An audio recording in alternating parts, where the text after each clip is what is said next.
The most anticipated heavyweight boxing bout this decade takes place at a 90,000 sellout Wembley Stadium this Saturday, as Anthony Joshua defends his IBF World Heavyweight belt against a legend in the division, Wladimir Klitschko.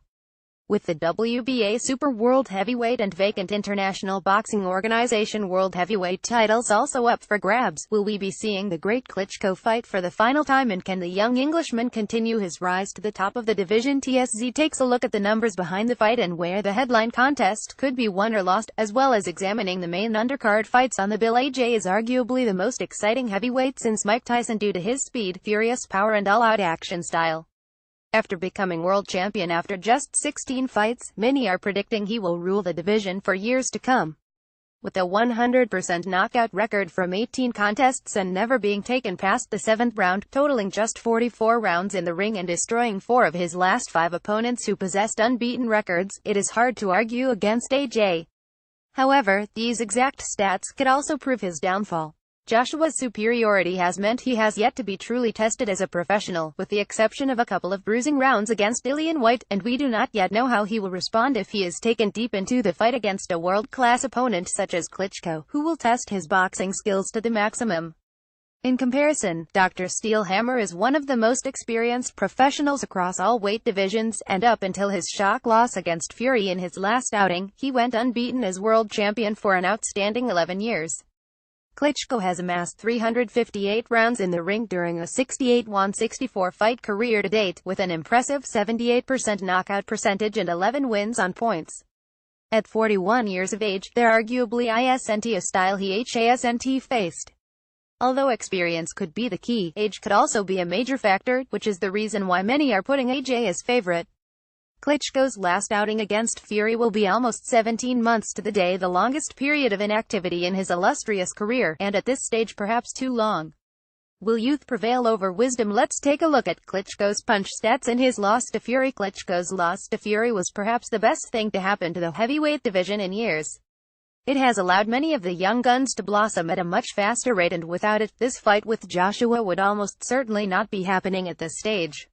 The outcome of the Fury fight shocked many, and although the Gypsy King outboxed and outwitted his opponent to deservedly win, it was also evident that this was not the Klitschko that had dominated the division.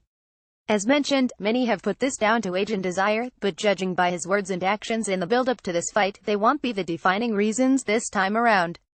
Against Fury, Klitschko landed just 23% of his total punches and threw 140 less than his opponent. Furthermore, he threw just 69 power punches compared to 202 from Fury. If he adopts this little activity over 12 rounds against AJ, the fight will likely result in a comfortable victory for the Brit. However, a fighter of Klitschko's caliber will not make the same mistake twice, and he will have an exact game plan scheduled. Remember, with a 78% knockout percentage from 64 wins, Dr. Steel Hammer has the power to cause AJ some serious problems for the first time in his career. AJ's speed and power will always be vital to his success, but if he is made to box for long periods of the fight, which Klitschko will try to enforce, he could taste defeat in the later rounds. Nonetheless, we simply do not know if Klitschko's previous fight was a one-off or the signs of the end, and if it is the latter, expect another AJ KO by the 7th. Scott Quigg makes his second appearance at featherweight since stepping up from super bantamweight. The fight against Vural Simeon has been upgraded to an eliminator for the IBF featherweight title, which will result in the winner facing current champion Lee Selby. Quigg makes his first appearance since teaming up with legendary trainer Freddie Roach, which could be the critical factor in this matchup, as on paper there is little to choose between the two. Both have lost only one fight in their careers to date, which were both against world-class opponents Quigg, Frampton, Simeon, Selby, although the Englishman has had 11 more fights. Of their previous 6 fights, Quigg has undeniably faced the tougher fighters with significantly more overall wins and half the number of losses. Additionally, Quigg has knocked out 69% of his challengers compared to just 41% from Simeon. Although the Romanian's reach is not classified, he gives away 3 inches in height and will naturally lose distance in reach, and at the age of 35, unless he lands a knockout blow in the early rounds, this fight will possibly end in a late KO victory for Quigg or a unanimous decision on points. Either way, this is a great undercard contest. Another attention-grabbing undercard sees Luke Campbell take on the former world lightweight champion, Darlis Perez, to become the mandatory challenger for the WBA lightweight title against current pound-for-pound great, Jorge Linares. Perez comes with all the experience you would expect from a former world champion, with far more fights and rounds under his belt. However, he has only managed to win one of his previous 4 fights, with 2 being against Englishman Anthony Crolla, 1 loss, 1 draw. Crolla was considerably outboxed in his 2 bouts against Linares, meaning a Perez win here would likely see only one outcome if he were to face Linares.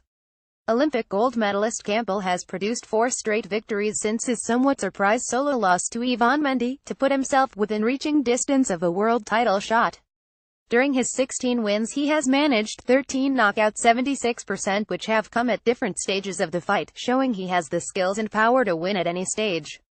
Although another close matchup on paper, the younger Englishman may just have the extra output to outwork Perez and win in the later rounds.